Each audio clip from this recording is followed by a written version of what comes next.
Dieu bénit nous, nous saluons dans le nom de Jésus. Non pas M. Alfred Jacquito, frère Paul, amis Paul.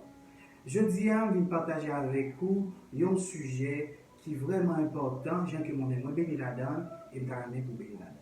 Nous venons parler de la prière. Nous apprenons aujourd'hui les 7 aspects de la prière. Mais avant tout, qu'est-ce que la prière? Prier, c'est communiquer.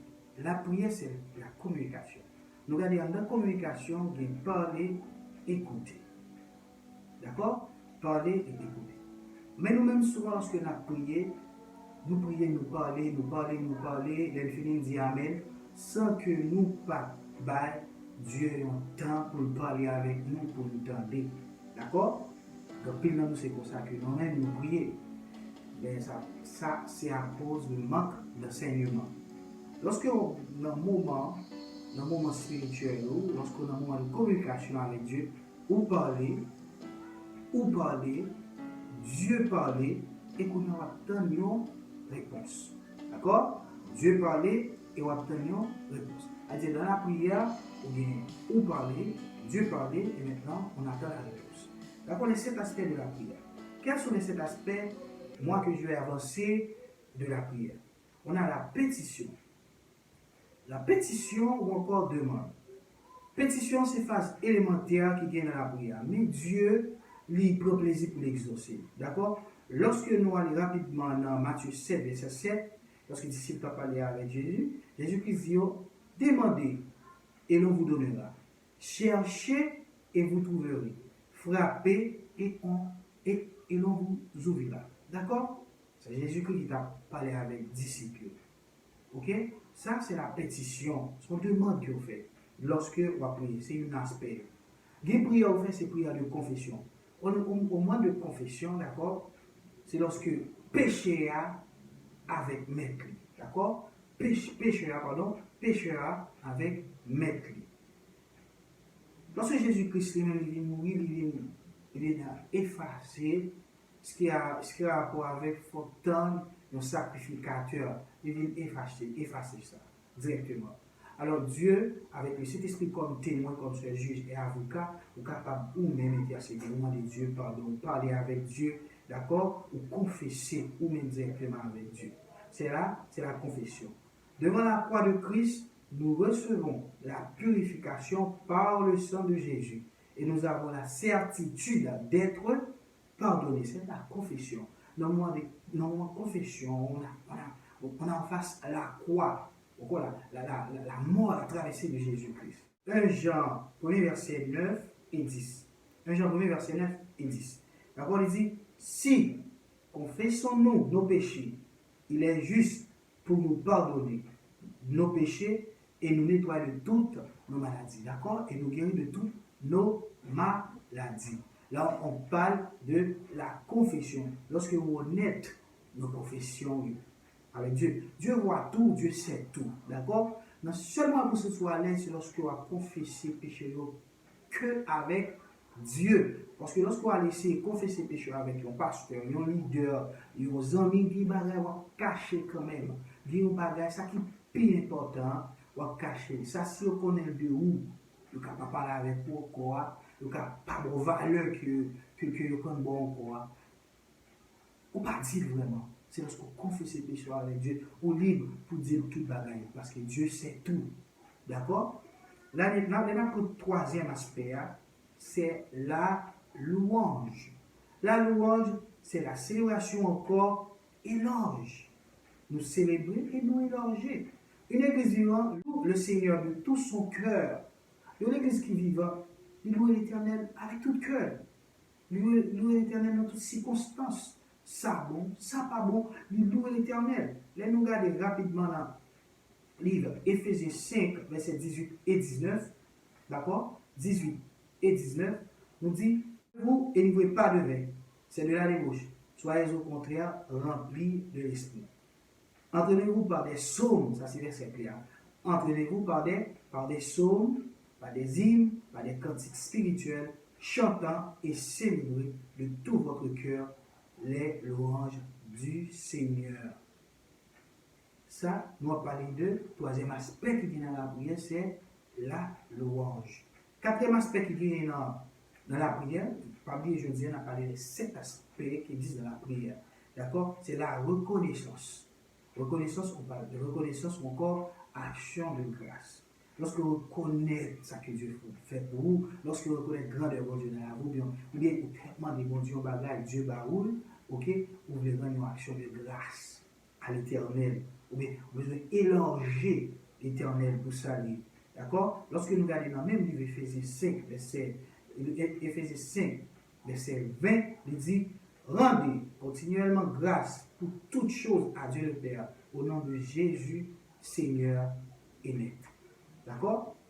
Nous, quatrième aspect qui vient dans la prière, c'est la reconnaissance. Et cinquième aspect qui vient dans la prière, c'est l'intercession. Qui ça, intercession? Intercession, c'est un moment d'intimité avec Dieu. Nous commençons à comprendre vraiment l'ouvreur, d'accord?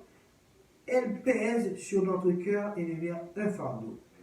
Sur l'intercession. Écoutez bien, des fois qu'on intercède pour mon frère ou intercède pour une soeur, ou prenez une charge ou mettez sous dos. Parce qu'il vient dire bataille ça, il vient pour moi. Nous partager les mêmes poids, ou encore nous partager les mêmes poids, les mêmes supports, les mêmes charges. D'accord? Nous voulons intercéder pour un frère qui est dans un moment de difficulté. Le moment de difficulté, ça, il vient pour même pour. Parce que la Bible dit, priez avec ça qu'a prié et criez avec ça qu'a prié.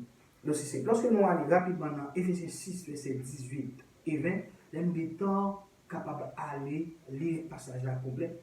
Éphésiens 6, verset 18 et 20, lorsque nous allons dans verset 18 et 20, nous disons là, il dit, priez pour moi. D'accord? Paul qui parlait, ok, aux Éphésiens.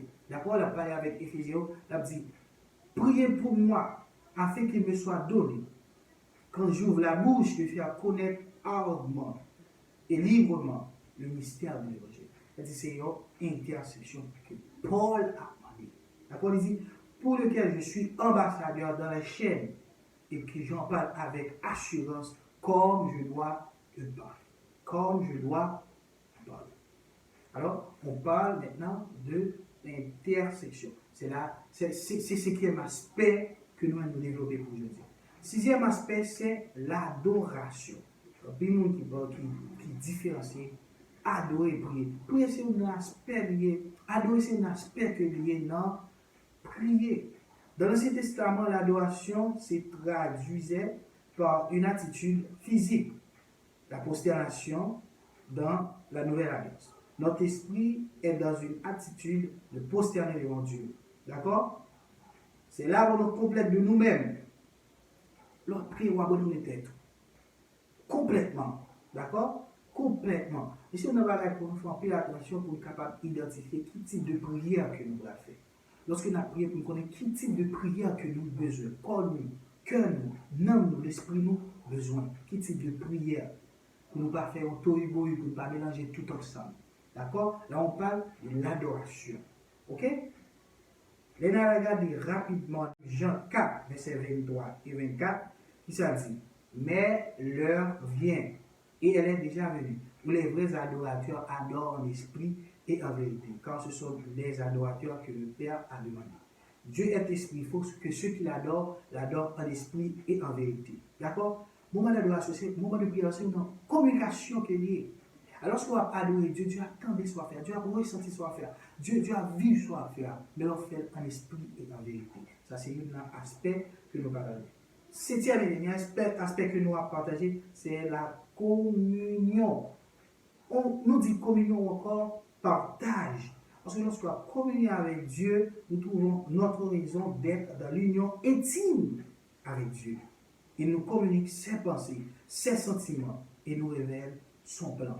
La vie chrétienne normale est une vie communion permanente avec Dieu. La vie chrétienne est une vie de communion permanente avec Dieu. Dieu toujours communique avec nous lorsque nous avons une vie de prière. Nous chrétiens, nous choisi, nous appelés, supposés, mais une vie de prière, une vie de sainteté, une vie de chasteté, une vie de repentance. Parce qu'il n'est pas aussi facile sur cette terre. Mais avec l'aide de Dieu, nous connaissons un pile bagaille qui a fait. Lorsque nous parlons de communion, nous allons aller avec verset qui est approprié avec lui. Nous lisons dans 1 Jean 3, verset 3 à 6. 1 Jean 3, verset 3 à 6. Quiconque a cette expérience en lui se purifie comme lui-même est pur. Quiconque pêche transgresse la loi et le péché est la transgression. Or, vous le savez, Jésus a paru pour ôter les péchés. Il n'y a point en lui le péché. Quiconque demeure en lui ne pêche point. Quiconque pêche ne l'a pas vu et ne l'a pas connu. Pour avoir une bonne communion avec Dieu, il faut que toujours chercher connaître Dieu. Il faut que toujours avec lui, il faut qu'il y ait nous et il faut qu'il y ait nous. On est très très très content pour partager avec vous les 7 aspects de la prière. Alors, on a cité rapidement aspects. On a la pétition ou encore demande, on a la confession, d'accord? On confesse avec Dieu péché. Nous avons la louange, célébration ou encore éloge, la reconnaissance, remerciement ou action de grâce, l'intercession, l'adoration, la communion qui est partage. Le moment principal, c'est la communion avec Dieu. Moi, je salue encore que mon Dieu bénisse, que sans Jésus couvrir, était avec la Trinité. Pour Dieu bénisse. Frère Paul, Zami Paul, Afro Jakito. À la prochaine.